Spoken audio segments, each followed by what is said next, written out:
So as you can see from the presentation, yeah, I'm a synthetic organic chemist, and that's my primary thing I do. And the only thing I can do is tell you a story about the company, why we ended up in the situation where we ended. Because we're a small company with not that many IT skills in general. And when I talked a bit about the company, Peter will tell a bit about the actual process of what has been going on and how he managed to convert some of our data. So the story I'll tell will probably give you some insight in why we ended up using a DOS database until February this year.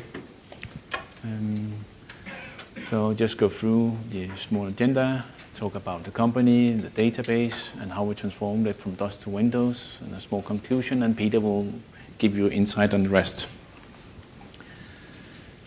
It's a small company, but we've been around for many years, which means there's lots of tradition, and it's also a company where people tend to stay for many, many years. I think our oldest employee is around 78 and is still going strong. So you're sort of in for life. So the standard trial time is typically 25 years. So I haven't reached that yet. The founder, Niels Clauson-Kaas, was actually from East Germany and has visited the university in Zurich, Copenhagen and Haifa. And in '96, he decided to start the company where I'm working today. And he is one of the absolute reasons why we're here today, because one of the things he implemented back then was to create a database. Of course, this is pre-computer, so this was sort of using index cards where everything was organized by a summary formula of starting materials, and you have all the information that you would expect of a database today. Of course, it was a bit simple, and it was hard to do searches, especially today where we actually have more than 8,000 reactions stored this way. But we're still doing it because we didn't have a substitute at that time. The founder was bought out in '83 by Employee Foundation, and he's passed away a few years ago. So the company is privately owned by one of the employees. So as mentioned, some of the key things we do, well, synthetic organic chemistry, specialized in development and scale-up. And our main focus is moving things from lab to pilot scale. And we have been working with GMP for the last 30 years, and that's definitely one of our key areas where we have business. And with that, there's lots of validation, stability, and things like that, sort of regulatory implemented. So in the big world, we sort of fit in from where the medchem sort of finds the good lead and wants to develop it. And we can sort of mature the project and provide kilogram scale to do the initial tox studies and do some of the clinical stuff. And eventually things will go typically to a bigger provider with large factories that can actually do kilogram or multi-ton gram scale.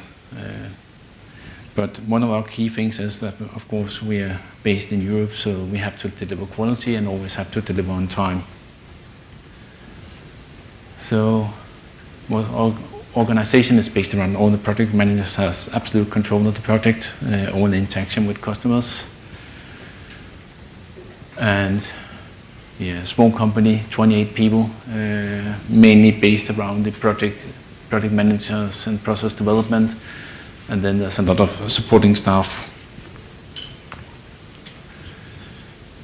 Then we get to something that is probably more interesting from this perspective, is that in the 90s, due to, well, time shown that computers was probably come to stay, it was decided that we would try to implement a database to try and replace the index cards that we're still using. And back at that time, it was pre-Windows, so DOS was one of the main choices you could take, and some of the other companies in Denmark were using a program we ended up with, ChemBase. And I know Cheminova and Lundbeck and other Danish companies was actually using it at that time.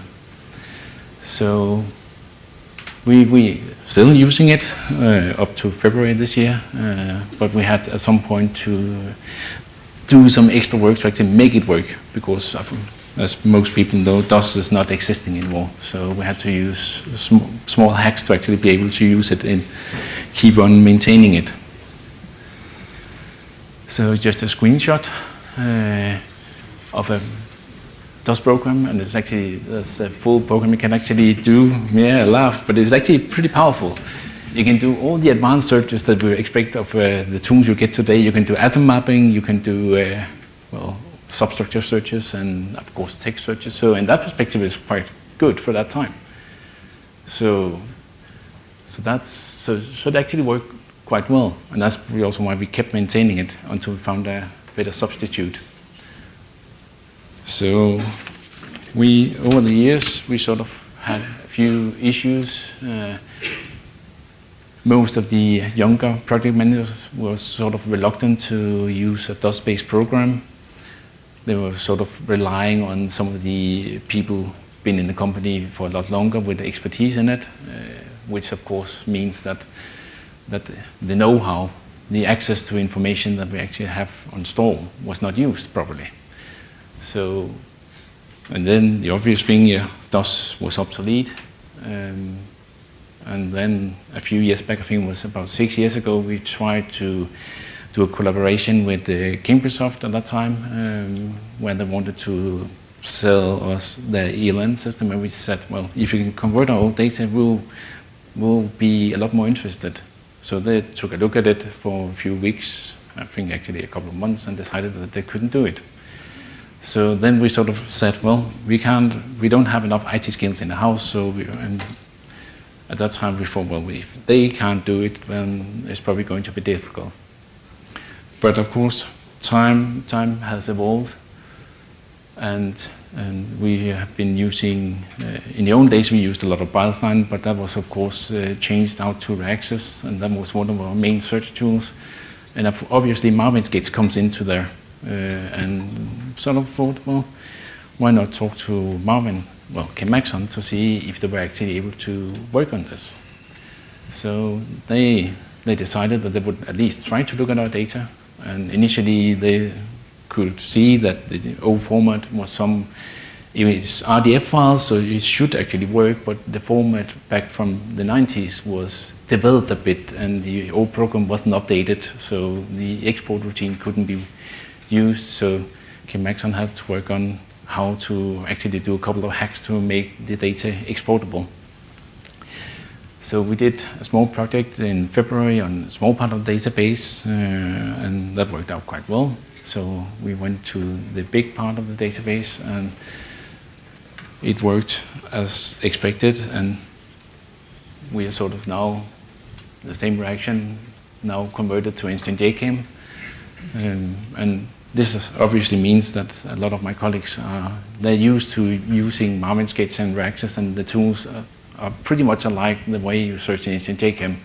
So they're accessing the data and a lot more able to exploit the information that's actually in-house.